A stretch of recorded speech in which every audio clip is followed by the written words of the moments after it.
Report on a journey to the western states of North America and a stay of several years along the Missouri during the years 1824 to 1827 by Gottfried Duden.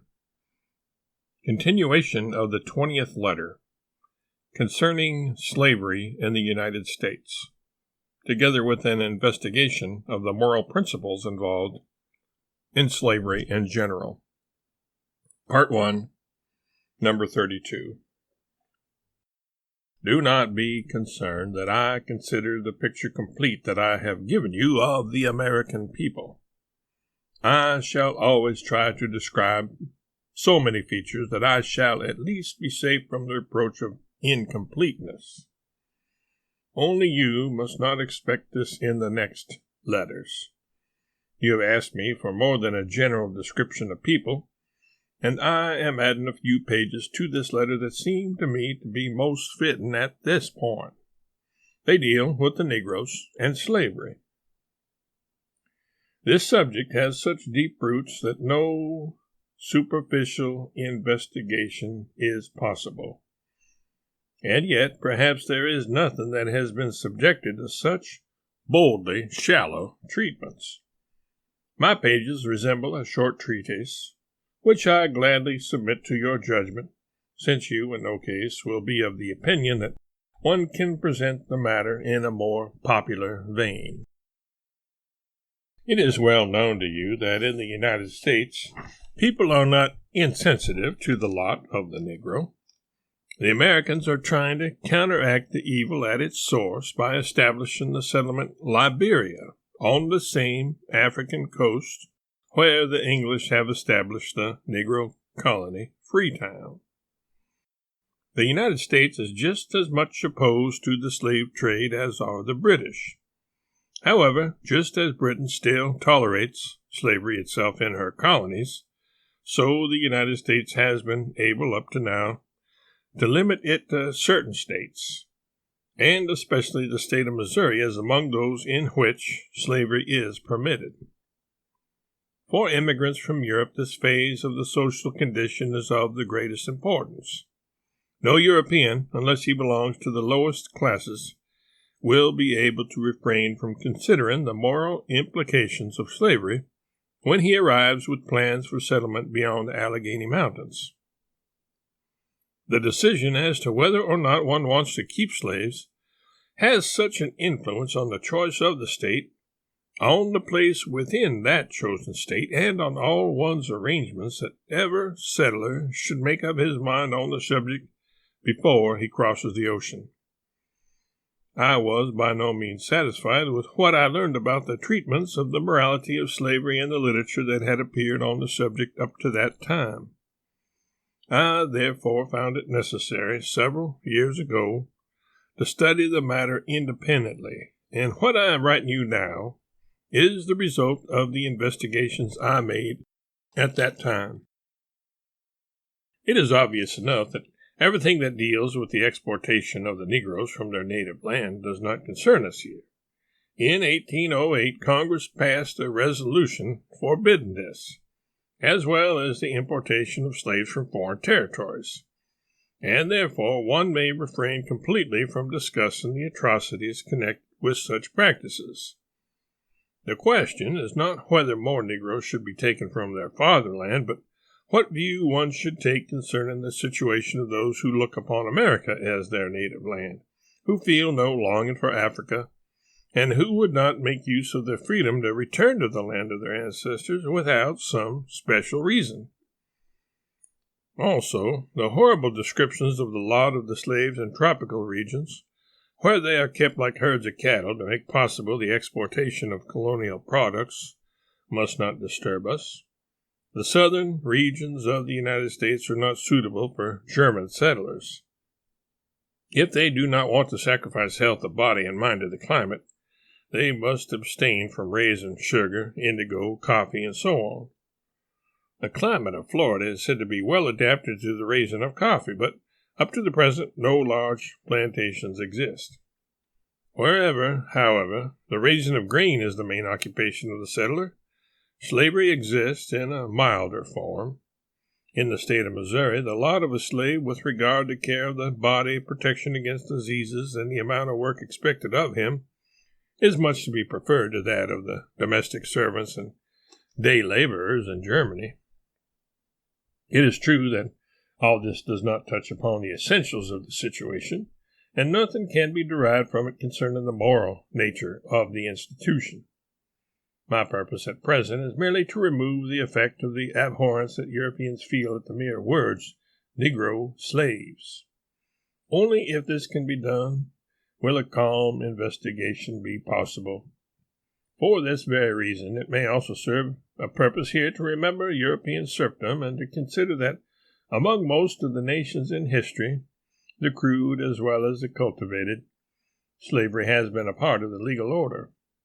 One meets it among the Egyptians, the Hebrews, the Persians, the Greeks, the Romans, the Arabians, and the Germanic tribes, the Alemannians, the Franks, the Goths, and Lombards, and many others.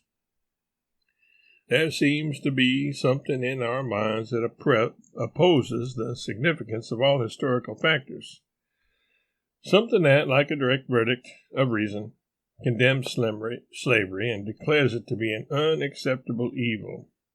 Therefore, some consider the matter closed and any further investigation superfluous. It is hard to deal with minds of this caliber. Only those who are more capable of investigation will decline to succumb idly to an emotion, with the basis of which they have never concerned themselves. These will attempt to examine more closely what is at the bottom of this damning verdict. They will strive to determine what ideas are really connected with the word slavery, and to what extent this image of slavery appears as something repugnant. Unquestionably, we connect with the word slavery the idea of dependence on the will of other people. But as soon as we question merely the degree of dependence, we shall again have the opportunity to notice on what vague, untested ground the most decisive statement is often based. Most people are dependent to a certain degree on other people, but we think of nothing less than slavery in connection with them. Let us take, for instance, the relation of the poor to the rich. If, on the other hand, we wanted to interpret slavery as complete dependence, it would be difficult to find such a condition anywhere on earth.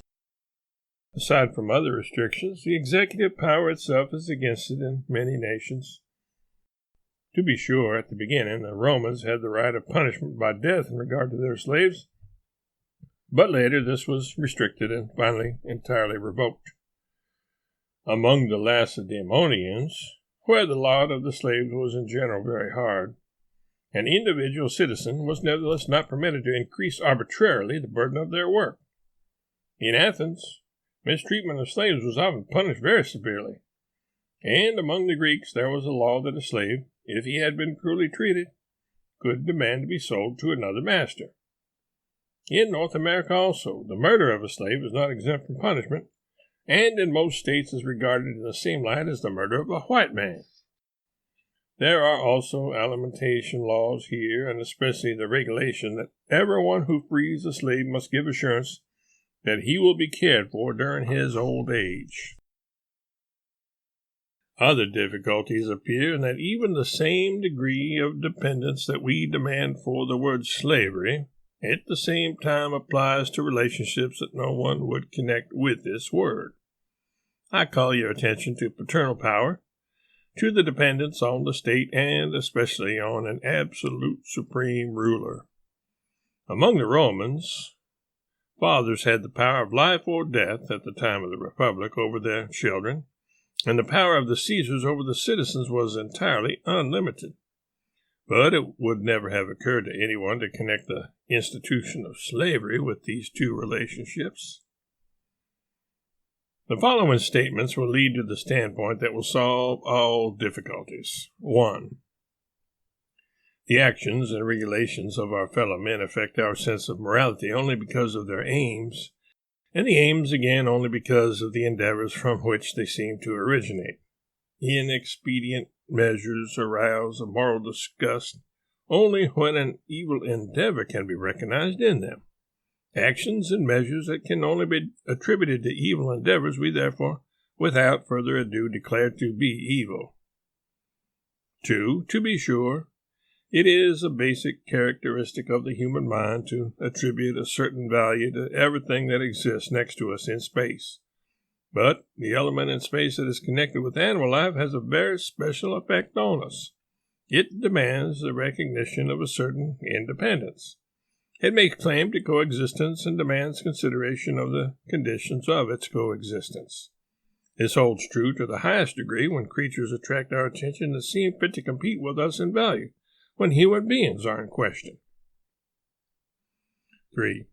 If the side of our nature that recognizes that claim as well-founded is fettered and obscured by impulses so that we can recognize in our actions the overpowering influence of these impulses, then we must feel remorse when passion subsides and we regain presence of mind.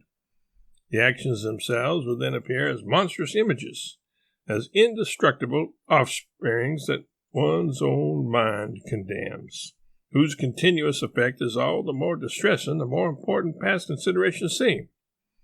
We then accuse ourselves of evil actions and declare the endeavor that has given birth to them a wicked endeavor. 4. Therefore, all institutions that are based on and preserved by a continuous emotional disregard by the calm mind of the recognized value of other human beings must seem evil to us. It is revealing that the above-mentioned verdict, which declares slavery as a moral evil, is apropos of this and makes it evident also how little it deserves the epithet of a direct verdict of reason. Like so many other verdicts, it is based on a combination of ideas that unclear minds label as simple emotions, and in order to realize its meaning, one must study these ideas themselves more closely. For in order to decide whether an institution is really preserved by a continuous passionate disregard of the value of other human beings, clear opinions about the purpose of the institution and about human nature are necessary. This is most important in the investigation of the moral implications of slavery. The usual erroneous statements concerning slavery can be traced back partly to incorrect opinions about the purpose and partly to confused ideas about the value of human nature. This should become clear after the consideration of the following theses. 5. Paternal power is considered equal to the power of the state by everyone, as far as its aim is concerned.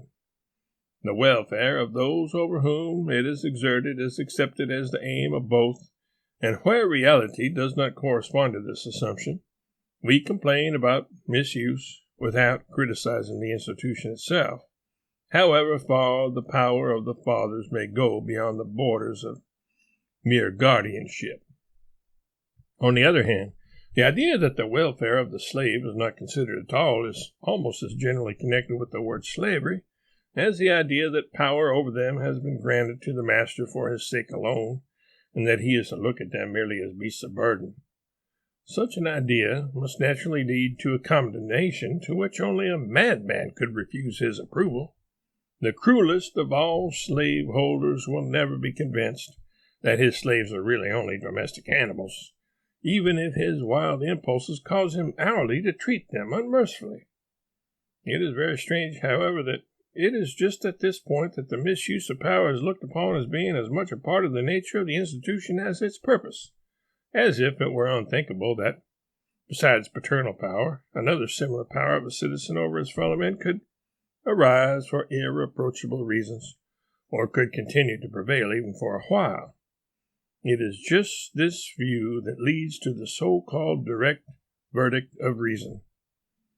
Whoever does not consider it direct will easily recognize the insufficiencies of its basis after the following remarks.